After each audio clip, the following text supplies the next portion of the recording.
So welcome, our remarkable colleague, Christianne. It's so incredible to connect. And as always at Set Sea, we begin all things by giving thanks to our creator, by acknowledging the original stewards of the various lands we're on. We acknowledge all our ancestors, all those who toiled without compassion or compensation. We acknowledge all our elders and community stalwarts whose shoulders we stand on as we build, share, and learn together for our collective liberation and sovereignty. So Christianne, can you please share a little bit about your remarkable work and your background with our listeners and viewers? Absolutely. Thank you again for welcoming me in such a generous way. I'm looking forward to the conversation. So my name is Christianne Wilhelmson. My pronouns are she, her, and I'm coming to you from the unceded territories of the Musqueam, Squamish, and Tsleil-Waututh people in so-called Vancouver. So a little bit about me and my family history. So I am half Danish, half French Canadian individual. My French Canadian side goes back 15 generations. So my family has been in Canada since the mid 1600s. So that is part of my history. I still speak the language of my mother's family, and I'm also the grandchildren of Danish immigrants to Canada. So I have the connection to the immigrant experience as well from that perspective. Other information about me that people might want to know, my background is both in the arts, background in history, political science, and English, but also a science background. I have a master's degree in ecology. So those two things actually, when you think about it, are very much how I come to this work, very much rooted in science and knowledge, and science in the broadest sense of that term, citizen science, indigenous knowledge, but also historical context, political context, and language and communication. It's why it's driven me, I think, to the work in the nonprofit sector, where we bring knowledge and communication in order to make social change. That's incredible. In a time of a poly crisis and so much happening in the world, social justice and a background in ecology, I think is so important because the change that we need to see on the planets requires a multiplicity of not just understandings, but contexts. And I think that your remarkable background provides a lot of context. And once again, I really appreciate you sharing almost that intergenerational piece, because it really gives a lot of background on your lived experience in social location. So once again, I appreciate your candor and your leadership. So my next question, what's inspiring you right now in your work? What has you curious, or what's keeping you up at nights? Those are so many questions to answer. I mean, when I look at the specific campaigns or issues that inspire me or that I'm particularly interested in, I see that in all cases, it's about we need to bring people together. We need to, create a table. I'm very drawn to the idea of reducing silos, reducing barriers, and bringing people together to create change. When I think of, one of the issues in the Salish Sea is that this is a body of water that has a artificial line, the US-Canada border between it.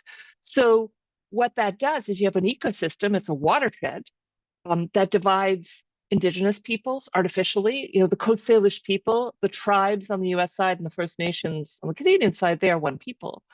They are family, yet they are divided by this line. And then you have the Canadian American settler colonial systems, which also divide. So for me, what inspires me is to try to overcome that barrier, that artificial barrier, which undermines all our work ecologically to protect the Salish Sea. And so, I'm very interested in transboundary conversations and building relationships with the American partners. And what you find is when you sit down, we all have the same concerns. We all want to tackle this, but it's a complicated issue. And the only way you can start to dismantle this complexity, you have to create a table. It's got to be a caring, trusting, kind table. And then you just have to put in the time to build those relationships. And from those relationships come the ideas.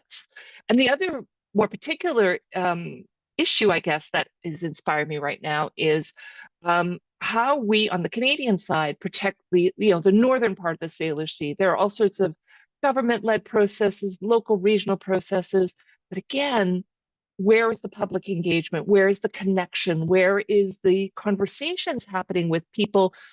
Government divides and separates and silos. And I'm really excited about the work Georgia Strait Alliance. It has the support to do. We're hiring a new person for a new program. So all that to say that I'm excited to be able to put some energy behind bringing people to the table, creating, spaces where people don't feel intimidated, because some people don't come to tables around government processes because they feel that they're not experts. But what we know is that people are actually the wisest. It's not government officials, not even professional scientists. It's people who live in the world who have a lot to teach us, but we've excluded them from the table. And that includes Indigenous people, marginalized, racialized people, equity-seeking communities who don't have a place at these tables. And we would like to play a small part in creating some space for those conversations. So those are the things that excite me, because as you say, what keeps me up at night? I mean, probably the same thing as most people. What is happening in the world, the division, the lack of seeing each other as human anymore is dividing us, the lack of kindness and curiosity in our conversations, where the yes or no, you're on my team or you're not, um, it's harmful around the world. Like, it's not just in the nonprofit sector, though I see it very much in civil society, but you see it everywhere. I know anyone listening to this sees it as well, but it's getting worse, and it's actually undermining our efforts to make change in this world. So I'd like to, my organization and the people who work with this, but me as an individual, to be part of trying to tackle that in any way I can. I couldn't agree more. When you look at the disparity and the depolarization in the left and the right, public and private sectors, I think of a conversation I had recently with my colleague Anouk, and she was saying the world would be a better place right now if once a month or every once in a while, folks go out for a cup of tea or a meal with someone that they disagree with. Yes. Such a healthier space. And I think that all the nuances and the way you articulated the importance of this work, I think is powerful. And the fact that when we set tables, we have to bring kindness. We have to bring compassion. We have to bring mercy. We have to bring empathy. We have to bring grace. These simple values and principles and precepts creates environments that create the catalytic ideas that can actually solve some of these pervasive problems that we're facing. So once again, I appreciate your candor, transparency, and your leadership. So my next question is, do you have a set of key priorities right now in your work? Well, our priorities, in the last few years have been very much about trying to broaden what environmental work looks like. I think, the environmental movement started in the 60s and 70s. It had a certain model. When we look back on it, it was very top down. We are the experts, we have the solutions, and then we would go into community or we would engage in government. So very top down. I mean, some groups were more grassroots and more engaged, but I think over time there's been a shift in a way that has disconnected us from community, and their communities whom the environmental movement has never been very connected to. So in our organization, a priority is really to start centering environmental justice in our work. And we, in 2022, did a deep dive into our work, into our mission, our vision, and we actually embedded environmental justice in our work. Now, not that that was easy work, but now the hard work, what does that really mean? What does a marine conservation organization in British Columbia do to center environmental justice and to center Indigenous rights and sovereignty? And that's the heavy work that we're in the midst of doing. So again, so that we can be a very authentic organization that is supporting the systemic change we need to do. Because I think one realization I had, and I know I'm not the only one, but in 2021, Western Washington University and the Salish Sea Institute released a report on the state of the Salish Sea. It hadn't been done in about 25 years. And in reading it and reading the analysis, it was interesting to see that some of the issues are the same, and some of them aren't surprising because urbanization will always be an issue. But what struck me is that the way we're trying to make environmental change isn't working. Some of the issues have gotten worse. Some things we've gotten better, but some have gotten worse. So we have to change how we do our environmental work, because we are not changing the system. We're just attacking one threat after another, and we should and we need to. But how do we stop these threats from occurring? That's complicated work. That is work that our organization alone cannot do, but we want to be a part of the systems change. And again, part of that is centering communities, centering Indigenous sovereignty, so that we can work to support the changes in the systems, the settler government systems, which are continuing to make things worse. We're fighting another project in the Salish Sea, which is only going to make things worse for orca, while the same government is saying biodiversity conservation is of critical importance, protecting species at risk, critical importance, yet they keep approving projects that are destructive. So the system needs changing, and the environmental movement has to shift how it does its work, so we're more focused on the system, while we're also raising voices and connecting with communities that have been excluded from all these conversations because of the system. So it's heavy work, it's complicated work, and we are committed to doing it at the same time as we need to not to ensure that we're not letting some of these more urgent issues pass us by. So it's a lot for a small group like ours, but the good news is we're working more and more with partners, other environmental groups, but also people outside our traditional sectors to have these conversations. That's incredible. This is daunting work, and I empathize completely. And really, I'm excited about some of the remarkable things I'm hearing from your organization. But more importantly, like, I agree completely. Systems change work is hard, and it's incremental. Public affairs work is hard. Government relations is hard. And when we're in an era of virtue signaling and performative actions by various stakeholders, it makes it even harder. So once again, I applaud the leadership of your organization and all that you do, and we're here to support in any way that we can. So my next question: how do you feel about the future of conservation work in the context of Canada? Are you optimistic? Are you pessimistic? Yeah. Are you hopeful? Well, started to use I heard this actually just a few days ago where someone said, I'm not an optimist, I'm hopeful. Like, because hope is not just about, I believe things will get better, and then going back to my book. It's, I'm hopeful, and these are the things I am doing, but also these are the good things that are happening. I think that's something I learned this last year going to a wonderful meeting with people about hope and optimism, and in our case, ocean optimism. There are a lot of good things happening in the world, but again, the news covers the bad things. Human beings are drawn to bad things, so we tend to focus on that. But there is actually good work happening. And I also think, going back to the environmental justice conversation, there's more and more energy towards that, which I think is also very hopeful, because we have seen even during the pandemic, we thought, oh my gosh, the world's going to change now. This big world rupture happened, economic rupture. We're going to change how the world is done. And of course, we've seen the pendulum swing back. In fact, in some ways, swing really far back in a harmful way. So, but I know that people are committed. Like, this is lasting. The environmental justice conversation is staying. And looping back to some of the pieces of this conversation already, this is hard work. We're going to make mistakes. Our organization has made mistakes, but we've got the direction in sight. We're not stopping that direction. That gives me hope, because our team, our board, our supporters support the journey we're on. And increasingly, you're seeing we're being connected to other individuals and groups who are also very committed to this change, because we don't see it as an option.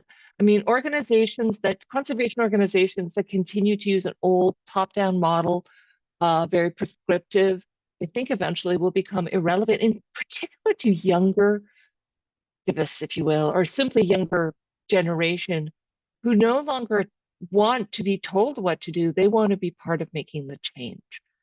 And we, who are less young than we used to be, need to listen and step back and create space for that, but also engage with younger people, because that's where my hope comes from, is the fact that organizations are shifting how they do the work because the world is changing. And honestly, the problems, I mean, history shows that we've often had these crises, but I think the connectivity of the world, the social media world, is creating a new level of challenges. And so hopeful, because I see people still stepping up, still willing to put in time and energy and wanting to be part of the solution. That's where I gain my hope for the future. And I stay off social media as much as I can now because it becomes a dark place for you. Because if you feel like, well, what's the point? And that is the worst thing that can happen in our movement, is that we give up, because we can't, and because there is hope for a better future. There really is. I really believe that. I couldn't agree more. The doom scrolling is definitely scary. It I is. really get inspired by some of the remarkable work I do see in the environmental and climate action movement by young people on social media. Mm. I'm really speaking truth to power. There's some remarkable leaders, Vanessa Natakia, across the world. But the fact And you of, need to listen to them.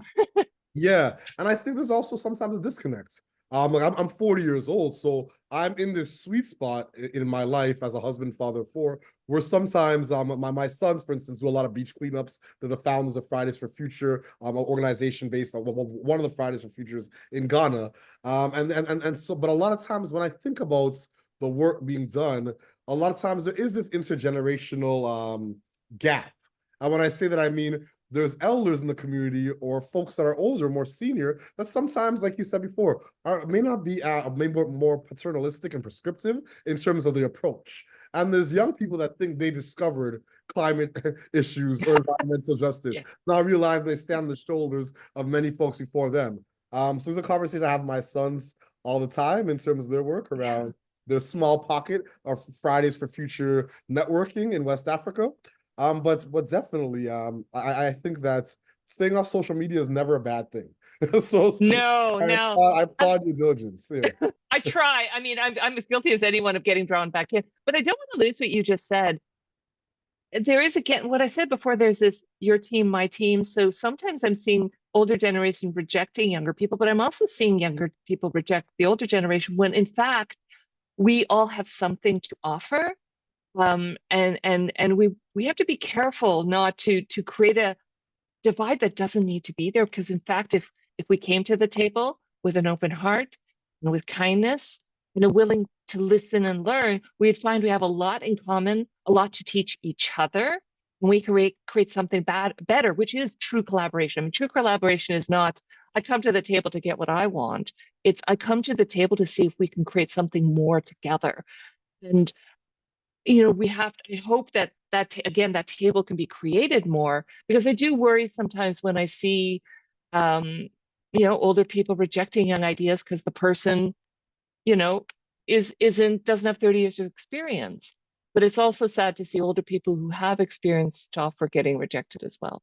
I couldn't agree more. And I think that's part of the work that we're doing in terms of ecosystem mobilization and ecosystem amplification, really making sure that leaders have an opportunity to share their wisdom and actionable insights, because intergenerational collaboration is vital to this work. Oh, And absolutely, absolutely I don't think necessary. any one generation has the panacea at all. Yeah. So my second last question, what is your ultimate goal and what does success look like and feel like to you and your colleagues?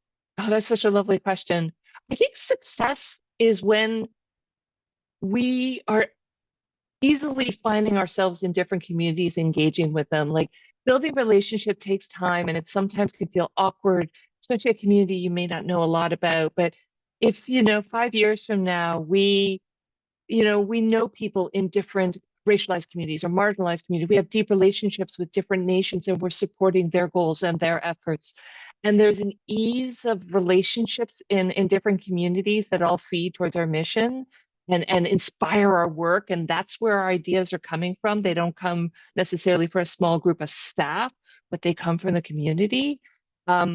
That just fills me with a really warm feeling of connection. And I think it'll show up in the health of the Salish Sea, because communities will be connected, communities will be healthier because of those relationships and the projects that are being put into place. But the Salish Sea as a whole will be healthier because we'll be tackling really difficult threats to the region in a relational way, but in also a very holistic way. So, that's our vision for the Salish Sea is an ecosystem teeming with life where healthy and just communities live in balance with the environment. That balance will only come when we are in deep relationship with each other. So, that to me is what success will look like. That's incredible. That's incredible. Thank you. So my last question, do you have any closing thoughts or calls to action for our listeners and our viewers? Well, I guess, there's often a conversation when it comes to environmental protection of what we do as an individual versus what we do as a collective and what's more important. And sometimes I get concerned when people say, well, it's all on the individual to do everything. And I also get concerned when we go the other way. I believe that everybody has a role in social change. That will be different depending on your age, your lived experience, your social economic situation. But everybody has a role to play. And sometimes that role can simply be to learn a little bit, in our case about the Salish Sea, but it can be on anything. Because right now, what I see, well, I've been seeing this for a long time, people feel disempowered from political systems, they feel disempowered from change, they get overwhelmed by the bigness of the issues we have to tackle. But I always say, like, if there are approximately 3 million people who live on the Canadian side of the Salish Sea, what would happen if each person once a week did something, read something, shared a story with a friend, like just little things made, it doesn't matter, just something. Because what I found is the more people do things, the more they want to do because they see the impact. So, my call to action is that please don't disengage. Please don't believe those who say it can't be changed, it's too big, it's too late. We can make a difference, but we all have to play a part in the way that we can. So think of something, talk to a neighbor can be about a topic can be a powerful thing because you've shared some knowledge. Maybe you just start with that and that helps you build a relationship as well. I love those sentiments. It's not too big and it's not too late.